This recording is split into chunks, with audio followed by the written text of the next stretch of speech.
Hello दोस्तों, नमस्कार। Way of maths channel में आपका फिर से स्वागत है। मैं हूं एम के गुजर और इस वीडियो में लेके आया हूं उत्तर पश्चिम रेलवे की सामान्य एवं सहायक पुस्तिका की 59 नंबर करेक्शन स्लिप। दोस्तों, इससे पहले की 58 नंबर तक करेक्शन स्लिप का वीडियो मैं पहले बना चुका हूं, जिनका लिंक डिस्क्रिप्शन में दे रखा है, वो आप वहां से जरूर देखें। और इस वीडियो में 59 नंबर करेक्शन स्लिप लेकर के आया हूं। देखेंगे 59 नंबर करेक्शन स्लिप में क्या क्या परिवर्तन किया गया है। जो परिवर्तन किए गए हैं, एक बार उन परिवर्तनों को आप देख लें।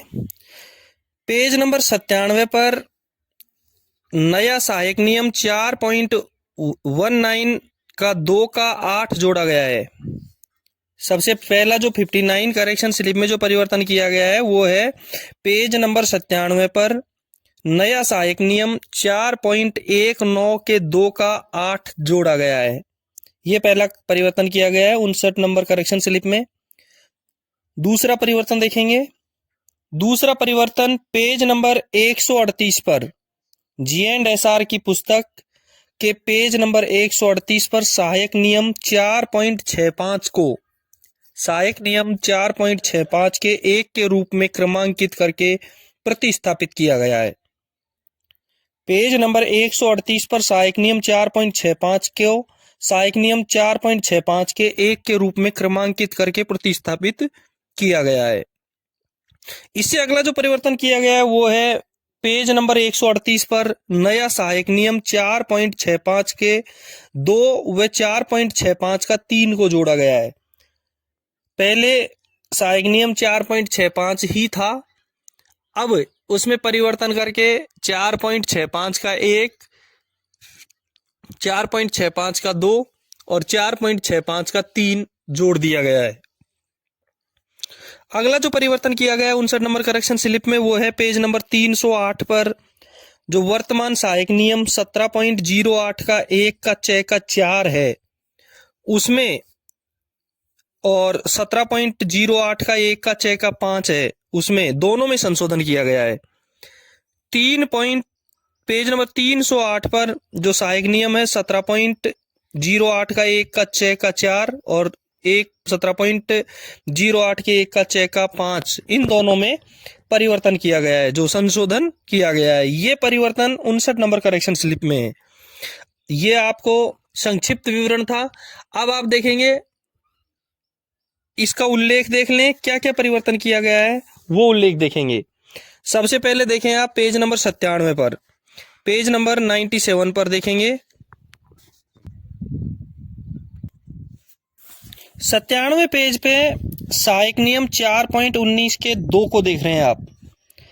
स्क्रीन पर जो दिखाई दे रहा है वो है पेज नंबर 97 का सहायक नियम 4.19 का 2।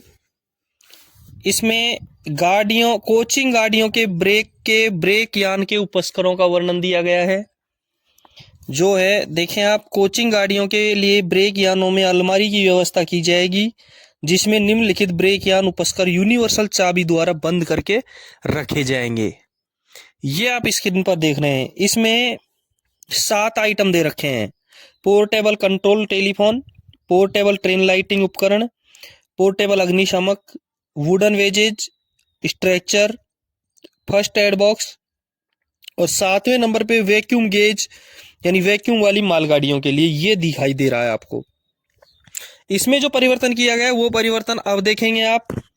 ये जो अब आप स्क्रीन पर देख रहे हैं ये है करेक्शन स्लिप के बाद का पेज, जिसमें एक 8वें नंबर पे एक पॉइंट जोड़ दिया गया है नाइलॉन रस्सी सीडी उपयुक्त हुक के साथ। जो 8वां बिंदु 4.19 के 2 का 8वां बिंदु जोड़ा गया है वो है नाइलॉन रस्सी सीडी उपयुक्त हुक के साथ। मात्रा रहेगी 1 और किसके द्वारा अनुरक्षण रहेगा इसका? जूनियर इंजीनियर कैरिजवे वैगन के द्वारा। जूनियर इंजीनियर कैरिजवे वैगन के द्वारा इसका अनुरक्षण रहेगा। CNW के द्वारा इसका अनुरक्षण रहेगा। एक नाइलॉन रस्सी सीडी उपयुक्त हुक के साथ रखी जाएगी। ये था पेज नंबर 97 पे परिवर्तन। अब जो दूसरा परिवर्तन किया गया है 59 नंबर करेक्शन स्लिप में वो किया गया है पेज नंबर 138 पर। पेज नंबर 138 पर देखेंगे। पेज नंबर 138 पर पहले क्या था? पेज नंबर 138 पर 4.65 देखेंगे 65 सामान्य नियम 4.65 देखेंगे। रेल पथ अनुरक्षण मशीनों का संचालन देख रहे हैं आप।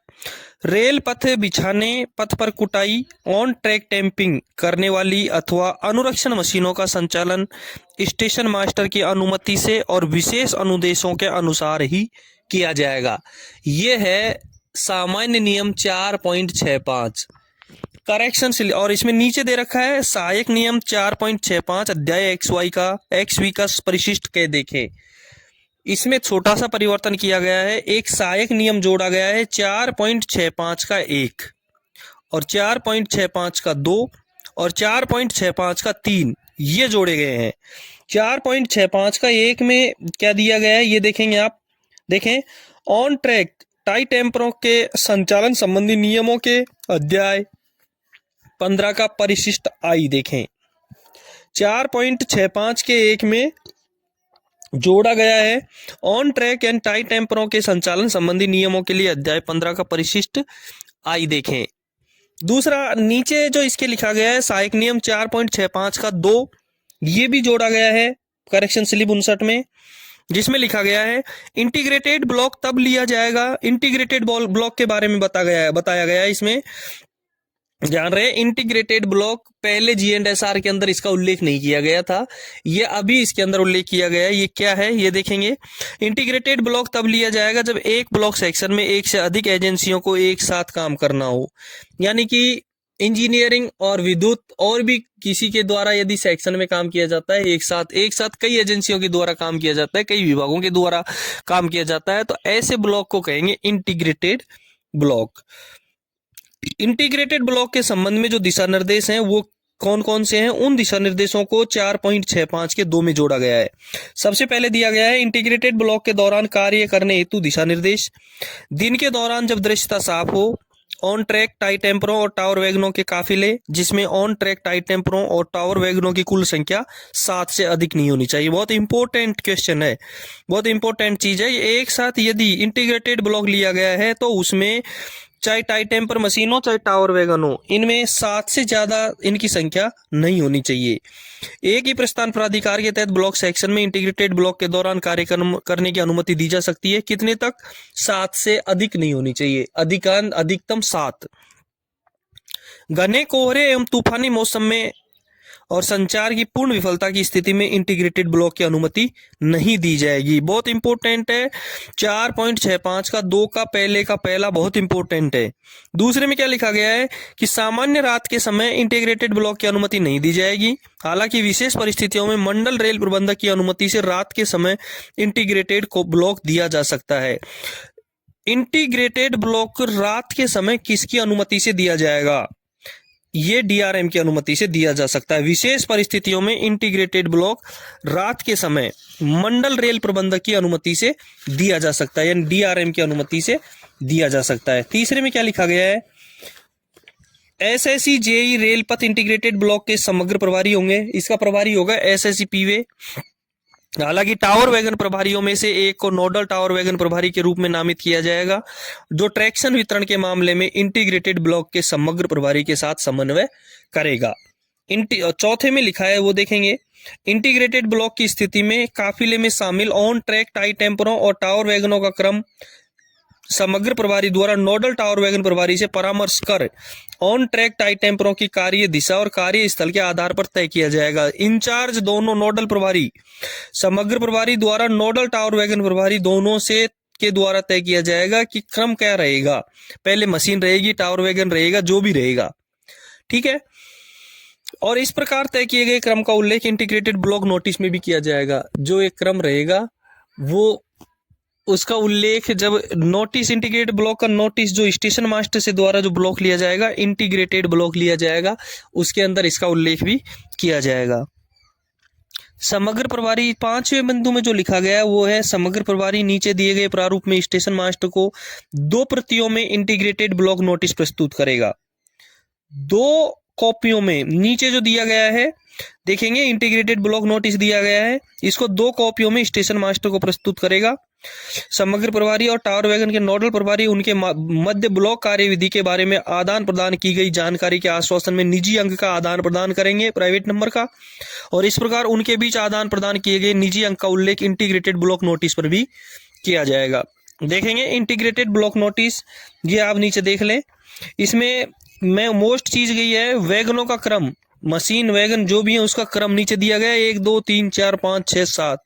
ठीक है, नीचे लिखा गया है कि इंटीग्रेटेड ब्लॉक नोटिस प्राप्त होने पर स्टेशन मास्टर निजी अंकों के आदान प्रदान के तहत कंट्रोलर से अनुमति प्राप्त करेगा और समग्र प्रभारी को दिए जाने वाले प्राधिकार को निम्न अनुसार तय करेगा। नीचे देखो, अभी आपने देखा है इंटीग्रेटेड ब्लॉक नोटिस, और अब देखेंगे परमिट जो स्टेशन मास्टर देगा, जो स्टेशन मास्टर देगा ब्लॉक परमिट। देखेंगे ब्लॉक परमिट में ऊपर स्टेशन मास्टर जिस स्टेशन का है और नीचे उसकी साइन है, और कहाँ किस स्टेशनों के बीच कितने किलोमीटर के बीच काम करेंगे इसका विवरण दिया गया है। इस प्राधिकार को जारी करने से पहले संबंधित स्टेशन मास्टर निजी अंकों के आदान प्रदान के तहत दूसरे छोर के स्टेशन मास्टर को इंटीग्रेटेड ब्लॉक के बारे में सूचित करेगा। पहले भी हम ट्रैफिक ब्लॉक लेते थे तो ट्रैफिक ब्लॉक में सिस्टम यही है कि आप दोनों तरफ के स्टेशन मास्टरों से पीएन नंबर एक्सचेंज करेंगे। उसी तरीके से इंटीग्रेटेड ब्लॉक के बारे में सूचना करते हुए दोनों इंटीग्रेटेड ब्लॉक के बारे में सूचना देते हुए दोनों तरफ के स्टेशन मास्टर निजी अंकों का आदान प्रदान करेंगे। ठीक है, दूसरे छोर के स्टेशन मास्टर को इंटीग्रेटेड ब्लॉक के बारे में सूचित करेगा एवं वे दोनों उनके ब्लॉक उपकरणों को ट्रेन ऑनलाइन गाड़ी जा रही है अथवा गाड़ी आ रही है, एक गाड़ी जा रही है और दूसरा गाड़ी आ रही है, इस स्थिति में ब्लॉक उपकरणों को ऑपरेट करना सुनिश्चित करेंगे। इस संबंध में दोनों स्टेशन मास्टर द्वारा अपने ट्रेन सिग्नल रजिस्टर में लाल स्याही से प्रविष्टि करेंगे। ठीक है, नीचे लिखा है कि इंटीग्रेटेड ब्लॉक के दौरान ऑन ट्रैक टाई टेम्परों और टावर वैगनों के प्रस्थान आगमन के लिए निम्नलिखित कार्यवाही अपनाई जाएगी। दोस्तों बहुत लंबी चौड़ी है, 59 नंबर करेक्शन स्लिप में बहुत सारे पेज हैं, 27 पेज की करेक्शन स्लिप है। इसमें आपको थोड़ा अध्ययन करना है कि इकहरी लाइन खंड पर में देखो इंटीग्रेटेड ब्लॉक के दौरान ऑन ट्रैक टाई टेम्परों और टावर वैगनों के प्रस्थान आगमन के लिए जो कार्यविधि है वो कार्यविधि अपनाई गई है। सबसे पहले में दे रखा है वो है इकहरी लाइन खंड पर कार्य एवं अगले ब्लॉक स्टेशन के लिए प्रस्थान करना, ये इसके में दर्शाया गया है, इसको आप अपने स्वयं अध्ययन करेंगे। दूसरा ब में देखेंगे, ब में इकहरी लाइन खंड कार्य और वापसी, में था इकहरी लाइन खंड और मशीन अगले स्टेशन पर ट्रैफिक ब्लॉक क्लियर करेगी, इंटीग्रेटेड ब्लॉक क्लियर करेगी अगले स्टेशन पर। और ब में जो कार्य विधि दी गई है ये देखेंगे आप, ये देखो ब में जो कार्य विधि दी गई है ये है वापस आने की, लेकिन क में इसमें एक दे रखा है टोकन ब्लॉक उपकरण क्षेत्र में। ब्लॉक उपकरण कौन सा होना चाहिए? टोकन वाला, वो कार्य विधि ब में दी गई है, ब के क में। अब ख में नीचे देखें, ख में जो कार्य विधि दी गई है वो है टोकन रहित ब्लॉक उपकरण में इकहरी लाइन खंड होना चाहिए, कार्य करके मशीन या टाई टेम्पिंग मशीन या टावर वैगन वापस आना चाहिए और ब्लॉक टोकन रहित होना चाहिए। इसका उल्लेख इसके ख में किया गया है। ठीक है, स में देखेंगे, स में दिया है दोहरी लाइन खंडो, डबल लाइन सेक्शन है और कार्य करना करके मशीन का प्रस्थान करना है, मशीन आगे जाएगी। और इसके क में दे रखा है कि सही लाइन पर आगे जाएगी, मशीन सही लाइन पर आगे जाएगी, उसका उल्लेख किया गया है। और ख में बरास्ता विपरीत लाइन पर मशीन डबल लाइन का दोहरी लाइन का खंड है, कार्य एवं प्रस्थान करके मशीन गलत लाइन से यानी रॉन्ग लाइन से विपरीत लाइन पर दूसरी लाइन से आगे जाएगी, उसका उल्लेख किया गया है इसके ख में। आगे इसके द में दोहरी लाइन खंड है और कार्य करके मशीन वापस आ रही है। आगे इसके द में दे रखा है वो है कि दोहरी लाइन खंड है और कार्य करके मशीन वापस आ रही है। इसके क में दे रखा है कि बरास्ता सही लाइन हो और इसके ख में दे रखा है कि बरास्ता विपरीत लाइन हो। इसके क में जो दे रखा है वो है कि सही लाइन पर वापिस आएगी और ख में जो दे रखा है वो है कि सही लाइन पर विपरीत लाइन पर वापस आएगी, ये इसके ख में दे रखा है। ठीक है, अब देखेंगे अगले 138 पेज नंबर 138 के 6 पेज पर इंटीग्रेटेड ब्लॉक रद्दीकरण से संरक्षा प्रमाण पत्र कार्य करके, इसमें कार्य करते हुए अपना विवरण दिया गया है कि काम करके मशीन वापस आ रही है या आगे जा रही है। डबल लाइन में, सिंगल लाइन में एक बार आगे जाने का दे रखा है, फिर पीछे आने का दे रखा है। डबल लाइन में आगे जाने का दे रखा है सही लाइन से और विपरीत लाइन से, फिर पीछे आने का दे रखा है सही लाइन से और विपरीत लाइन से। इसका उल्लेख आपने देख लिया, आपको पढ़ना पड़ेगा। आगे इंटीग्रेटेड ब्लॉक रद्दीकरण से संरक्षा प्रमाण पत्र, ये देखेंगे आप। इसमें सीनियर सेक्शन इंजीनियर जो रेल का काम करते हुए सेक्शन में से वापस स्टेशन पे आता है, वो स्टेशन मास्टर को देगा और स्टेशन मास्टर उसको लेकर के पहले नोडल टावर वैगन प्रभारी अपना निजी अंक देगा, समग्र प्रभारी अपना निजी अंक देगा, उसके बाद में वो स्टेशन मास्टर को सुपुर्द करेंगे। स्टेशन मास्टर उस पर साइन करते हुए अपने ले लेता है और उसके बाद में इस प्रमाण पत्र को प्राप्त करने के बाद में 138 नंबर पेज के 7 पे 138 के 7 पे देखो साफ लिखा है कि इस प्रमाण पत्र की प्राप्ति पर स्टेशन मास्टर खंड नियंत्रक को एक दूसरे को छोड़ के स्टेशन मास्टर को निजी अंकों के आदान प्रदान के सहित सूचित करेगा कि ब्लॉक सेक्शन को साफ कर दिया गया है और लाइन को सामान्य संचालन के लिए सुरक्षित प्रमाणित कर दिया गया है और ब्लॉक को रद्द करेगा। ये लिख करके देगा। ये प्राप्त करने के बाद में वो दोनों तरफ बताएगा स्टेशन मास्टरों को। स्टेशन मास्टर ब्लॉक उपकरण को सामान्य स्थिति में करेंगे और ट्रेन सिग्नल रजिस्टर में आवश्यक इंद्राज करेंगे। उसके बाद सामान्य कार्य संचालन शुरू किया जाएगा। ठीक है।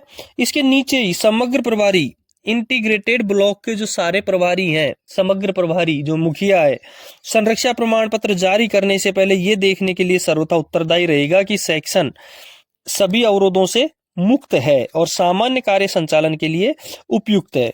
ये दूसरे नंबर में दे रखा है एहतियातें उसकी क्या क्या जिम्मेदारी हैं, वो इसमें दिया गया है। देखो, समग्र प्रभारी कार्यस्थल के बचाव के लिए तथा उल्लंघन की स्थिति में यदि कोई हो तो पास वाली लाइन के बचाव के लिए जिम्मेदार होगा। दूसरा, कार्य समाप्त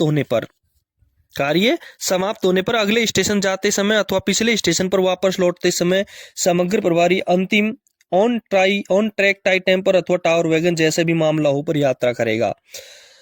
कार्य समाप्त होने पर या अगले स्टेशन पर जाते समय जो उसका इंचार्ज है वो अंतिम टावर वैगन या मशीन पर यात्रा करेगा।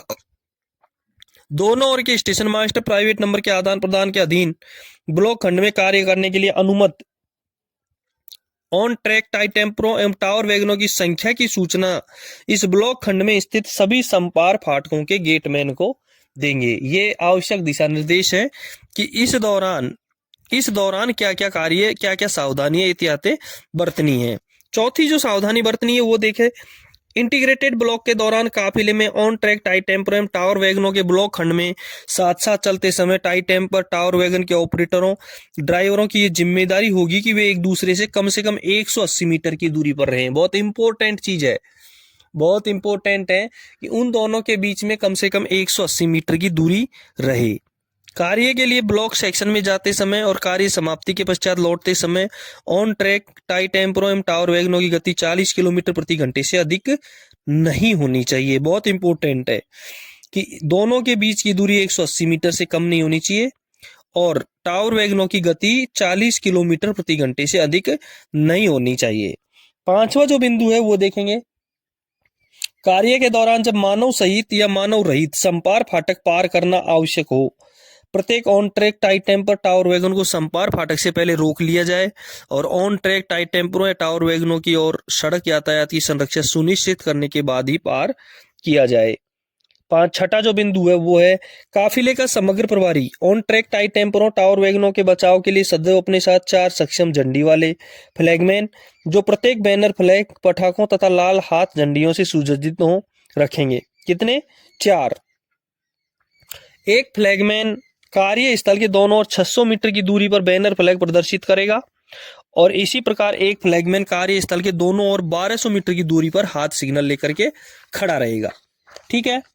7वां जो बिंदु है वो है, यदि यह लगता है कि कार्य करते समय on track tie tamper tower wagon आसन्न लाइन इन डबल मल्टीपल लाइन सेक्शन पर अथवा यार्ड में उल्लंघन करेंगे, यानी उसको ऑक्यूपाइड करेंगे, तो समग्र प्रभारी को ब्लॉक नोटिस से स्पष्ट रूप से इसका उल्लेख करना होगा और आसन्न लाइन या लाइनों को भी ब्लॉक करने की अनुमति प्राप्त करनी होगी। और उस स्थिति में दोनों लाइनों को उपर्युक्त पैरा 2 का 6 के अनुसार संरक्षित किया जाना चाहिए। 2 का 6 के अनुसार संरक्षित किया जाना चाहिए। 2 के 6 में अभी पढ़ा है कि काफिले का समग्र प्रभारी ऑन ट्रैक टाई टेम्परों टावर वैगनों के बचाव के लिए सदैव अपने साथ 4 सक्षम झंडी वाले फ्लैगमैन जो प्रत्येक बैनर फ्लैग पटाखों तथा लाल झंडियों से सुसज्जित हो रखेंगे।